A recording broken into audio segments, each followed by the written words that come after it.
কাহিনী। রাজপথের জটিল যানজটের ধাঁধায় থেমে থাকে হলুদ ট্যাক্সির সারি। সিগনালে চলে পরিচিত লাল সবুজের খেলা। 5 মাথার গোলক ধাঁধা পেরোতেই কেটে যায় বেলা। প্রাচীন বটগাছের গ্রাসে পুরনো জীর্ণ বাড়ি, অতীতের ছবি হাতে আজও কোনো রূপে দাঁড়িয়ে। শহরের প্রাচীন রং এখনো যায়নি হারিয়ে। নিস্তব্ধ ইটের দেওয়াল বলে অজানা ইতিহাস, যে দেওয়ালের কোটরে পায়রার দলের বাস।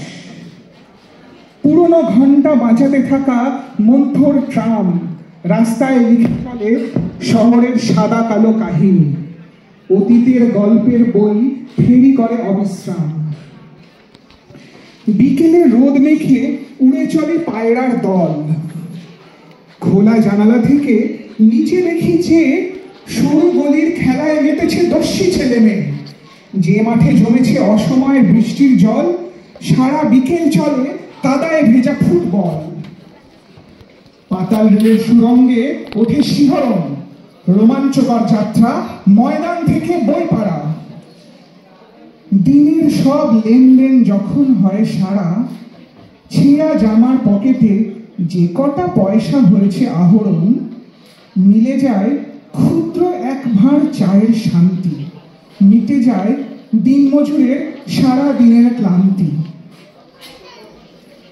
অফিসের খাতা কলমের সব হিসাবের শেষে সন্ধেবেলার শেষ রোদের আলো ডানায় মেখে, শহরের শুকনো ইট কাঠের মায়া পিছনে রেখে পাখির দল যখন পশ্চিমের লালিমায় যায় ভেসে, পুরনো দোকানের কফির টেবিলে উদাস বেশে এক ব্যর্থ লেখক যখন তার শেষ উপন্যাস লেখে, তারই মাঝে মহানগরীর কোনো ক্ষীণ আলোর আবছায়ায় অচেনা ব্যস্ত মানুষের ভিড়ে আমি একা দাঁড়িয়ে, দিশাহীন লক্ষ্যহীন কোনো প্রিয়জনের অপেক্ষায়। সেই ভিড়ের মাঝে সহসা এক মুহূর্তের স্নিগ্ধতায় নিঃশব্দে পাশে এসে তুমি দিলে হাত বাড়িয়ে। তুমি আমি মুখোমুখি, চারপাশে বহমান শহুরে ভিড়।